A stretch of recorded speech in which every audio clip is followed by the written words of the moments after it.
بسم اللہ الرحمن الرحیم 14 چینل کی طرف سے میں ہوں چمن علی خان۔ کرۂ ارض کے ظالموں میں سے ایک بدترین ظالم متوکل عباسی ہو کے گزرا۔ متوکل عباسی کون تھا اور اس کا کیا تعارف ہے، ایک انتہائی اہم گفتگو میں آپ کی سماعتوں کی نظر کرنا چاہتا ہوں، لیکن اس سے پہلے آپ تمام حضرات سے اپیل ہے 14 چینل کو سبسکرائب کر کے، لائک کر کے اور شیئر کر کے ممنون فرمائیں۔ عباسی خاندان کا 10واں بادشاہ، تاریخ میں اسے متوکل عباسی کہا جاتا ہے۔ اس کا اصل نام جعفر تھا اور اس کے باپ کا نام معتصم تھا۔ تاریخ کی کتابوں میں اسے جعفر بن معتصم المعروف متوکل کے نام سے یاد کیا گیا ہے۔ یہ ہارون الرشید کا پوتا تھا۔ متوکل عباسی تاریخ بشریت کا ایک انتہائی ظالم، بد اخلاق، بد تہذیب، عصبی، شرابی اور فاسق ترین حکمران تھے۔ متوکل عباسی کو خاص طور پر امیر المومنین حضرت علی ابن ابی طالب علیہ السلام اور حضرت امام حسین علیہ السلام کے نام اور ان کی شخصیت سے بہت زیادہ دشمنی تھی۔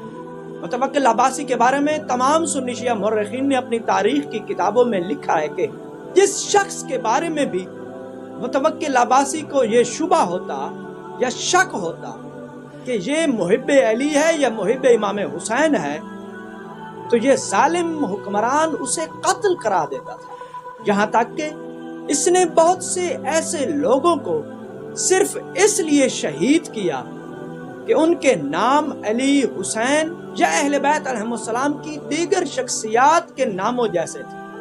متوکل عباسی سن 232 ہجری میں 26 سال کی عمر میں صاحب اقتدار بنا۔ متوکل عباسی کا سارا دور حکومت حضرت امام علی نقی علیہ السلام کی امامت کے زمانے میں گزرا۔ متوکل عباسی کو حضرت امیر المومنین علی ابن ابی طالب علیہ السلام سے اس قدر بغض تھا کہ اس نے حضرت علی علیہ السلام کی اہانت کروانے کے لیے اپنے دربار میں عباد مخنث نامی ایک مسخرہ رکھا ہوا تھا، اور وہ ملعون متوکل عباسی کی دلجوئی کے لیے حضرت علی علیہ السلام کا تمسخر اڑایا کرتا تھا۔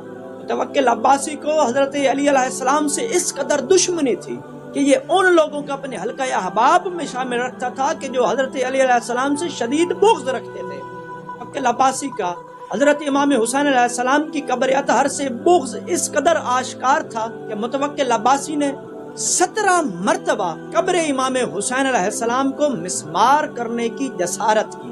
متوکل عباسی کے دور میں کسی شخص کو کھلے عام حضرت امام حسین علیہ السلام کی قبر اطہر کی زیارت کرنے کی اجازت نہ تھی۔ متوکل عباسی فن تعمیر کا انتہائی دلدادہ تھا، اور فن تعمیر کے لحاظ سے یہ اس قدر شاہ خرچ اور فضول خرچ تھا کہ اس نے اپنے شوق کی تسکین کے لیے 30 محلات محض اپنے لیے بنوائے تھے کہ جن پر بیت المال سے 300 ملین درہم خرچ ہوئے تھے۔ عباسی نے حضرت امام علی نقی علیہ السلام کو اس قدر پریشان اور رنجیدہ کیا کہ تنگ آ کر حضرت امام علی نقی علیہ السلام نے اس سے نجات پانے کے لیے دعائے مظلوم بر ظالم پڑھی، اور امام علی نقی علیہ السلام کی طرف سے اس دعا کے پڑھنے کے ٹھیک 3 دن کے بعد متوکل عباسی واصل جہنم ہو گیا۔ متوکل عباسی کی ہلاکت کے بارے میں مورخین نے لکھا ہے کہ ایک مرتبہ متوکل عباسی نے شراب کے نشے میں بدمست ہو کر دختر رسول کی شان میں جسارت کی، اور رسول صلی اللہ علیہ وآلہ وسلم کے بارے میں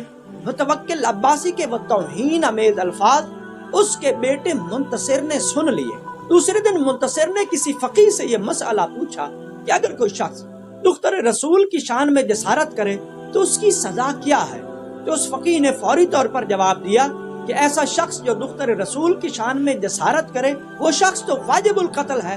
یہ سنتے ہی منتصر اپنے محل میں واپس آیا، اور پھر موقع پاتے ہی منتصر نے اپنے باپ متوکل کو قتل کر دیا، اور اس طرح متوکل عباسی 14 سال 10 مہینے حکومت کرنے کے بعد 40 سال کی عمر میں اپنے ہی بیٹے کے ہاتھوں واصل جہنم ہوا۔ خداوند متعال کائنات کے ہر ظالم شخص پر لعنت کرے اور ہر مظلوم کی غیبی مدد اور نصرت فرمائے۔ والسلام علیکم ورحمۃ اللہ وبرکاتہ۔